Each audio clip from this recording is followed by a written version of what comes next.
Hey there, Russ here. Welcome back to the shop. We're going to talk about this fella right here, the 14-gallon gas caddy. It's a Duramax. It's called a Flow and Go, I think. Also, I did my research using the phrase 14-gallon gas caddy, and this thing popped up pretty much everything that's out there on YouTube about it. And there's a lot of info about it, so I don't want to get into what we're actually got here.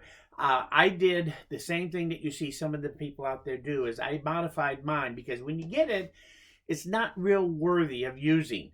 This thing is based on a siphoning system. This pump here is a siphon pump, so that once you get flowing, theoretically, as long as this is low enough to where the nozzle where it goes into the tank, as long as this is low enough, your siphon can be strong enough to pull the gas out. Very slow system, and if you have 14 gallons trying to use the siphon, you're going to take hours to do it.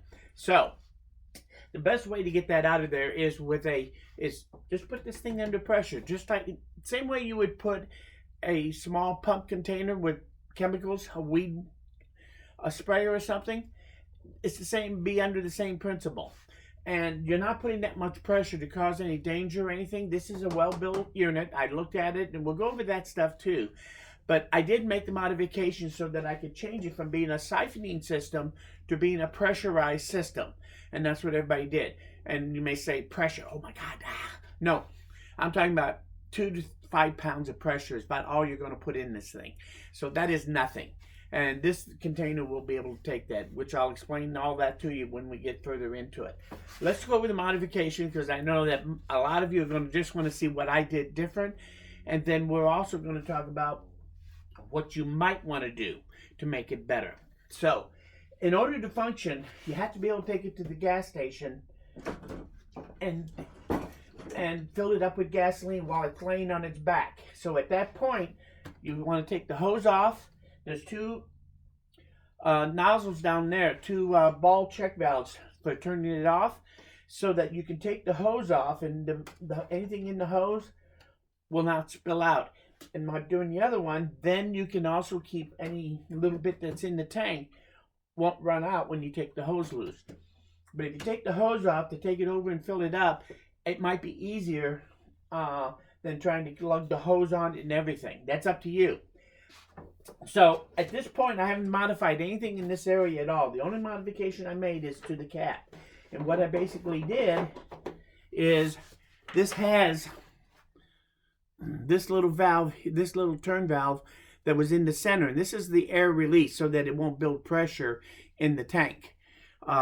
Because when it just sits, and if you put gas in it, fill it full, and have it sealed off so there's no venting, as that gas expands, you'll really start expanding the tank, and you can create some pressure in there that could be a problem. So this is a release valve so that you can leave it loose, and then it won't build the pressure in there, but yet you won't get the gasoline fumes. So in order to use this as a pressure system, we're just going to use that same area. Somebody figured out this is a 1/4 inch NPT threaded fitting. So you go out to Milton. This is a 684-4, and this will take you from a male NPT 1/4 inch fitting, and on the other end is a valve stem for a tire valve stem type. So that just screws right in there and you're done. You don't have to modify, you don't have to drill anything. You don't have to make any changes, which is one thing I like, is I don't like to have to make adaptations that will affect being able to go back and not do it. I can take this out, put that plug back in, and I'm back to the way it was. So this is a very simple way to be able to start putting pressure in and take pressure away. The other modification I did was you have to release that pressure. You don't want to leave it built up in there, but I don't like to leave the cap loose particularly. So what I did is here, I also bought this little tool, which will run you just under $5. And it's a 2-function tool. The one side will take the core out of the valve. And then the other side is for deflating. So this is a tire deflator and core remover is what it is. But if you take the deflator part and put it on against, it goes against the valve. When you push, it pushes against that valve to hold it open. And then you spin this down onto the threads. Now, if you're going to put this on here, remember, this thing's steel, this is brass. You can cross-thread this pretty easy because you got that valve pushing. So let me give you a little quick piece of advice. Ron Walters, he described it the best way I've ever heard anybody do it. And that is where you take this, and when you put it on there and you want it to thread on there, a nut onto a bolt, let's say, type of thing, reverse turn it the opposite way. And just hold it where it's kind of flat as you can get it and straight, and turn it backwards until you feel that click. When you hit that click, then you can turn it straight forward, keeping the pressure on, and it'll go right on the threads nice and straight. If you cross thread this thing will never be working right for you. So and once you put it down there, just finger tight, very lightly, and you'll hear the air coming out of the air hole right here. Yes, I said air hole. It'll be coming out of that without any problem, and it'll keep it equalized between outside and inside and won't let it build pressure as it sits there and wherever you have it sitting. So this will allow it to vent and not build pressure by keeping that on there. And so it cost me $8 for this and $4 for this. And I'll leave a link to where I get all these things that we use to modify it. But this is the only real major modification you have to make to the tank itself. The only other thing you need to do is to decide how you're going to pressurize it. Now, I'm going to use both methods, quite frankly. You can use an automatic tire inflator that runs off of power of some kind, or you can go to some kind of hand pump and do it. So now that I had this on and I had that on, we're not going to need this, but I'm going to take it off. But for my choice for doing a hand pump type of thing instead of the long, tall ones that you pump, which I really gave those a lot of thought, I decided I would go with the foot model. I saw a couple of them out there that use this type to pump the pressure. And this is what's going to put the pressure inside your tank. Because with this screwed on and this valve on here, you have a sealed unit now. It'll hold pressure the way it's set up. Even if your valves at the bottom of the cockpits are open, this has a valve in it too. So it will actually build the pressure in here without any problem. But what you want to do now is to build pressure. I made this board here and I mounted this on the board so that I can still put it on the floor to use it if I want. Or if I'm at a location where I don't really need to do that, I can actually from here pop that into the handle, and now I can pump it right here with my hands instead. Now I can tell you, with it empty, and you put this on here, like so, every time I pump that, it's going to theoretically put pressure in. But I can tell you now, on an empty tank, to get a notable pressure, probably about a couple pounds of pressure, I had to pump this about 25 times is what I have to do to get that. Is that enough to pump it, to keep the flow? Probably to start with, but remember, the fuller the tank, the less pumping you're going to have to do. And also, while you're pumping the gas, probably a gentle pumping of this as you go along would help with keeping that gas flowing steady. So this is a manual system. You can either use it right here and use your hand while you're filling, or you can take it off and just put it on the floor and do it while you're also filling. So you can do it either way. Pay attention so you don't put too much pressure in there. Always stay under 10 pounds, but I would try to just keep count of your pumps, and maybe you'll get a feel for how many pumps per gallon of gas that you're putting out after a while, so you'll probably be able to feel the pressure. So once you reach the point where you don't need, when you're getting close to full, you can stop pumping, let most of the pressure work for you still, because it'll reduce as that gasoline goes out. Once you're done with gas, you have to deflate it. That's easy enough to do. I just take this off. Now you take your little valve here, tool, and put it to the deflator, push it in there, and you'll hear the air coming out. Well, you probably won't. but I can hear the air coming out. When I put my finger over the hole, it's not coming out anymore. So that opens it up, and the air over a couple of minutes, it'll be air, the pressure will be equalized to the atmosphere. So this is how I store it, is with this activated on there, screwed on there, so that any pressure in here will actually release, and this keeps it protected. But yet it's not too big of an opening where you're going to get a lot of gas fumes out of it. But this I think is a good, safe way to store it. And when I'm not using it, I can take this part and put it in there. Let's bring my handle down.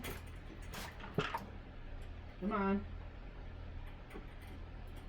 Oh, this thing is flipped over that way. Okay. Normally that's how quick it's quicker than that. So now that I have that, I just loop this through a couple times here, and I can put this thing away, out of the way. So I think this is going to work out good. After I put gas in for the first time, I'll probably do some pumping tests on this to see how many pumps I really have to use to be able to put 5 gallons of gas from this into something else, just to get an idea. If I have to, I also have, I've just bought a Ryobi P737D tire inflator, because I use the Ryobi batteries around here. I bought that so that if I want to, I can either use the manual operated, load this up into a vehicle, go out and give gas to somebody, and I don't have to worry about taking any power with me. Most of the time this is going to be sitting in my shed, so not having to have a battery to work it would be a convenient way of doing it. But if I really know I'm going to pump a lot of gas out of this into something, if I get my tire inflator out, it'll make this go a lot easier, and I just control by the gauge, putting pressure in using my electric one instead. So electric one is work, it'd probably be a lot less work than this, but with where this thing is going to be sitting most of the time next to my generator, this is better suited to at least have the manual power to be able to pull gas out of it if I need to without having to run and get my entire inflator to do it. So I think this is going to work out real well as my storage container, or my gasoline storage for my generator. So now that I've kind of explained my upgrades and that sort of thing, let's talk about a couple of things about this thing. So we're getting into a little bit of rambling here, but I wanted to point out some things to you and some thoughts about this. And first thing I want to do is, the construction of this thing is actually quite outstanding. And one thing I noticed is that there's a bolt goes through right here and comes out the back side, which is telling me there's a center pillar here on this thing connecting the front to the back. So if you put pressure on this tank, it's supported right here in the middle. So your pressure for this thing trying to bulge out is not going to be from here to down there. It's only from here to here is the span. You're getting reinforcement right here. So I think this thing will hold pressure without any problem if you really wanted to. And you probably could crank it up higher than 5 pounds. I'm not going to. I don't recommend you do that, but I'm hoping someday somebody will actually do some pressure tests on this thing. I'd love to see what kind of thing this pressure this thing will take. When I checked it inside of here, and all I can do is check with my fingers, I can't get any kind of gauge in there to actually measure it. But it feels like it's about 7/16 of an inch thick. It could be as thick as a 1/2 inch, maybe a little less than 7/16, but it's pretty heavy duty material. And it's really, from here to here, is not any different than a 5-gallon can. So, I think it by far would take using pressure to pump the gas out of it instead of having to use an electric pump for the gasoline to flow through. Because I also looked at, instead of using pressure, I did look at evaluate the idea of putting a pump on here and letting it pump the gas from here out. But I didn't really like that idea, and I couldn't find anything I would have been happy with. And a pump like that with gasoline going through it, it's going to have a lifespan a lot less than this type of system, because this here is never in contact with the gas or anything. So it's going to probably last longer than that gas will if you had an actual pump on the hose end where the fluid was actually, the gas contamination is going through the pump. So anyway, that's my thought. I think pressure is the way to move the gas from the can to where you want it.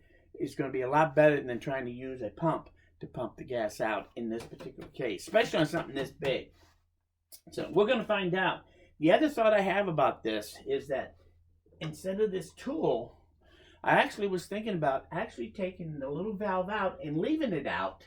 Then when I hook this up, the air going in and out is going to be a little easier, and it'll make pumping this probably a lot easier, pumping this thing and pushing the air in without the core valve. And while I'm using it, this pump would stay attached. And then when I'm done, I can take this off, store it away, but this is a pretty big opening. So at this point, I could just take my little plastic cap that came with the fitting and put it on there. And I'll guarantee you one thing, if this thing was building any kind of pressure, that plastic cap, first thing pop off, believe me. So that gives you kind of a safe little pop-off valve on your gasoline, and you're not going to get fumes. So taking that valve out completely, that core, is not a bad idea, and I may end up doing that. I'm thinking about it. Because you really don't need it in there when you think about it. While you're using this, the pressure is always in your hose. So I don't think that core needs to actually be inside that little valve. So anyway, as far as the pressure, because that way the pressure is never there when you're ready to use it. You know when you take that off, you have zero pressure in there to begin with. So anyway, just a food for thought. Also, on my hand pump, this hose here is not a reinforced hose. I didn't have any 1/4 inch, but I did replace the original hose because this thing was only like 16 or 20 inches long. When you set this thing on the floor, this would not reach to here. So in order to be able to use this on the floor or up here, I had to have a longer hose. And since I'm only 5 pounds or less, this will carry the pressure without any problem. But eventually, once I get some of the other, I just don't want to buy a 50-foot roll of it. But as soon as I find a good source and get a small amount of it, probably somewhere around 36 inches is what I think I probably would be a good size length, so that you can work it comfortably from on the ground or from this position here, and the hose will reach in both occasions. So, but this had to go no matter what. I couldn't even use it on the ground. So, no big deal. I just used 2 small clamps and clamped the hose on the fitting. 1/4 inch hose fit on there. A little loose, but once you clamp it down, it's fine. And like I said, it's not under great pressure anyway, so this actually would work. I probably would never have failure from this hose as long as I use it for years, I suspect. I think that's about it, except the other thing I would like to mention is that if you want to modify, I'm also looking seriously at this area here. This has 1 bolt, and this piece is just bolted on. It can be taken off. So my thought is I could actually take this off and build another carrier here, so that this might actually house right here instead of having to put it up here. Because when you tip this over, as long as you don't do anything on the back side, I can do anything I want on the front side of this and be able to still load it up in the car and unload it. So and in fact, I suspect that if I had some kind of thing here with a handle on it, it would make it really nice to be able to load and unload it, to have a handle somewhere in this area so that you have 2 handles to grip it to really lift it up. Reaching all the way down there is a little bit of a stretch. So I'm thinking about doing something like that, putting a handle holder on this so you have a second place to grip and make a little better hose holder than this. The other thing I may end up doing is this hose, it really sucks. It's really hard and it's hard to use, but that's okay. So far, I think it'll be all right. Eventually, I may put a softer rubber hose type on here, something that's impervious to gasoline. Also, this here, I was looking online, and you can buy the same one that the farmers buy to use on their big overhead tanks that they put up on stilts so they can get gasoline fed through them. They're gravity fed nozzles, automatic shut off when you release it. And I may put something like that on here instead of this thing, because since we're not going to be siphoning, the other one should function just as well as this one does, and probably be a lot better quality than this thing on the end of the hose. I think they're about 25 bucks for one of those from a tractor supply place or farmer supply place. You could probably find those nozzles. But I think that that's probably going to end up being replaced. So my $130, $125 gas tank that I bought is probably going to end up with, in all reality, so far I have $12 plus $13 here. So I have about $25 wrapped up here in stuff. I'll probably have another $50 wrapped up in here at the most. So you might be close to $200 by the time you get done if you really want to make a first-class gas container. One more thing I really want to talk about real quick here, even though I know we've been on here quite a long time, so if you're still with me, my hat's off to you. But I really want to talk about why this can here, as opposed to going with a smaller can or several smaller cans. Well, first off, it's probably about a 70-foot walk carrying things, going up onto my deck and back down off the deck to get from here, my driveway, to where I store my generator. So if I want to take 3 cans in there, first off, that'll be at least 2 trips, and one of them would not be fun, carrying 2 cans of gasoline. This thing will roll everywhere I go with it, and it's going to be a lot easier to transport it from the shed to the driveway and load it up than 3 cans. So, and I think it's actually going to be safer in the long run, because this is a good sturdy tank, as I said, and as long as you have it vented right, it's not going to build pressure, and you shouldn't have any problem with this thing being dangerous in any way. So, but I think it's going to be more convenient. My problem is that I've been keeping 5 gallons of gas at my generator. So like in the winter months, I had some gas besides what's in the gas tank. But I'm also going through gas, I'm supposed to be starting this once a month. And so I'm going to try to keep gas going through it too. 5 gallons, I decided, really wasn't enough, because 5 gallons, if I had to run that thing in the winter, I'd have to run it probably 6 hours a day. I'd be done. I'd barely have probably a gallon of gas, tank of gas there to get by. And it gives me very little time to react and get more gas, and have to go back and forth a lot of times with 1 can. If I move that to 3 cans, then like I said, my hauling would still be no fun, especially in the winter. I think this will be much easier, because a lot of this area that this would travel is area that I snow blow in the winter anyway. So it'll go pretty easy from the vehicle to the shed without any real problem. So, and I'll be able to do that, manage it much easier than the gas cans.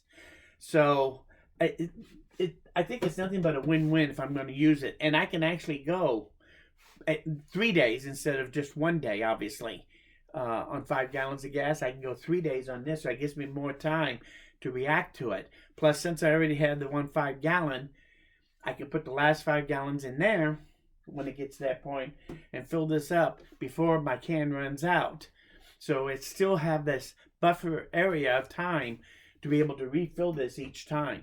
And like I said, I expect to get anywhere from 3 days to a week out of a tank full of this, depending upon whether it's in the summer or winter or somewhere in between. So, but I think that it's a good addition to my generator, and that's why I decided to go with something a little larger to store. And I do like the idea of storing 1 container instead of storing 3. So that's why I went to this, and I think it's a great little unit. And it's not cheaply made. This is actually better made than any 5-gallon container I've ever seen, in my opinion. So check it out. If you decide you want to store a little more gas for some reason, be able to distribute it through many different sources, because I use this for my chainsaws, for my snowblower, and for my lawnmower, my riding mower. So this thing gets a lot of use. So what I'm going to do, as far as the gasoline and getting old, and that'd be the other thing you have to watch out for, is if I start with 15 gallons, let's say, and I go all winter, and I don't even use the generator at all winter, I can still use that 15 gallons over most of the summertime, and especially in the riding more.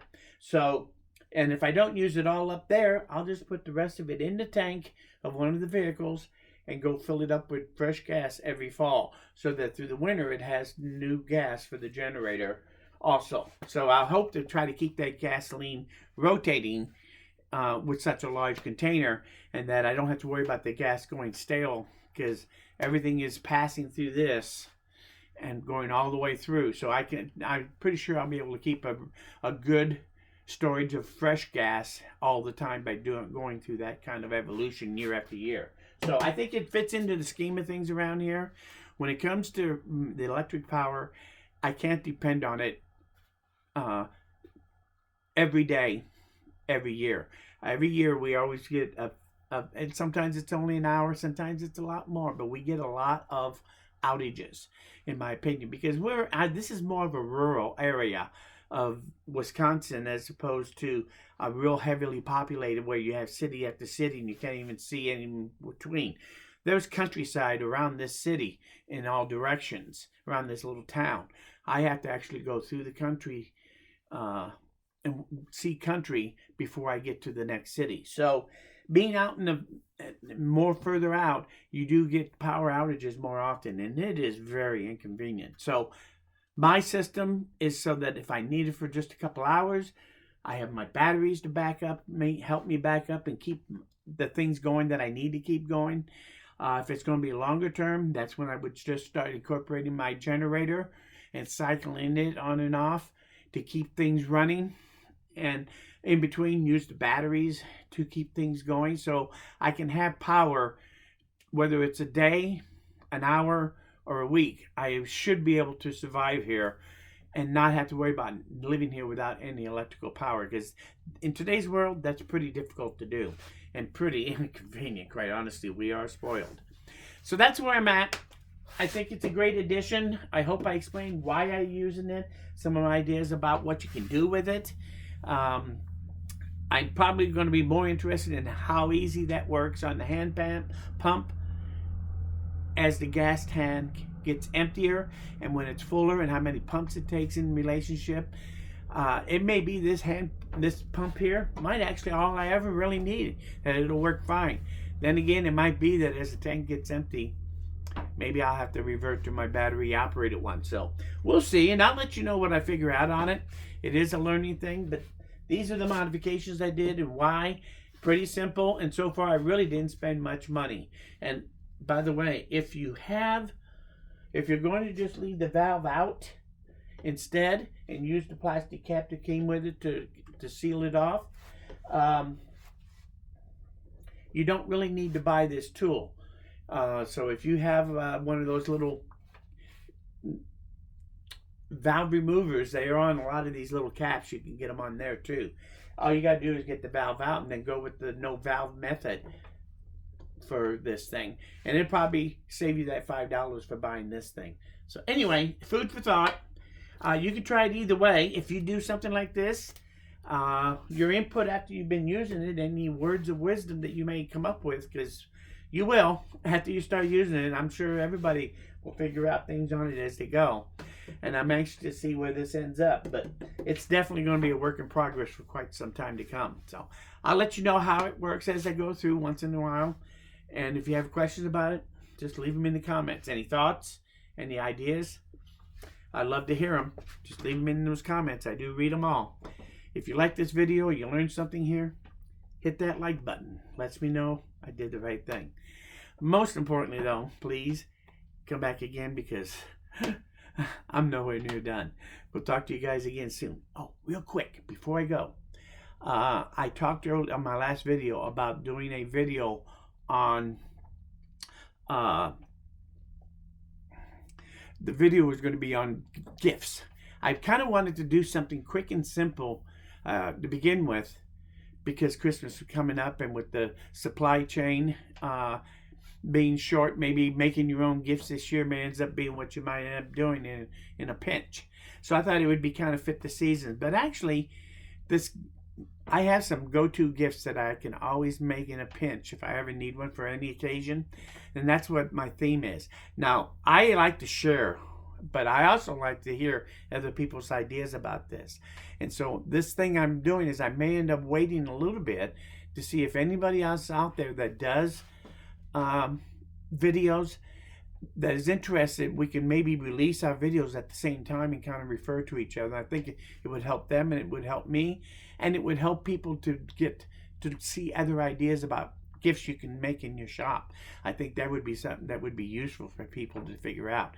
And also, we really want to pay attention to comments, because there's a lot of you out there that probably do these things. I'd love to hear what your input is, even though you don't do a video. So if you want to send video or pictures to my email instead, you can do that. Just let me know if you don't already know my email, and I'll put it up for you. But you can send them that way. That way I would still love to hear all these ideas, because that's one thing I'm in the idea business, quite honestly. I love to pick other people's ideas and run with them. And sometimes I make them better, sometimes I don't. But that's the fun of it. Anyway, so I really am looking forward to viewers also giving me their comments. Even if all you do is comment in the comments, I really want to see what other people's ideas are about simple gifts. I think that would be something that would be great for all of us to share. So if you're interested in that, let me know, because I'm going to give this a couple extra weeks before I decide how I'm going to put that video together and do it, because that'll take a little bit of work too, quite honestly. But if anybody out there is interested, get a hold of me through the comments or through the email, so we can kind of figure it out. Everybody that's involved can kind of come to the same agreement, so we get some kind of generality of cohesion between them all, if possible. So anyway, sharing is the thing. I enjoy that idea. If you have any thoughts or comments about that, leave them down below. Thanks. And if you're still here, I am shocked, but thanks for staying. We'll talk to you guys again soon.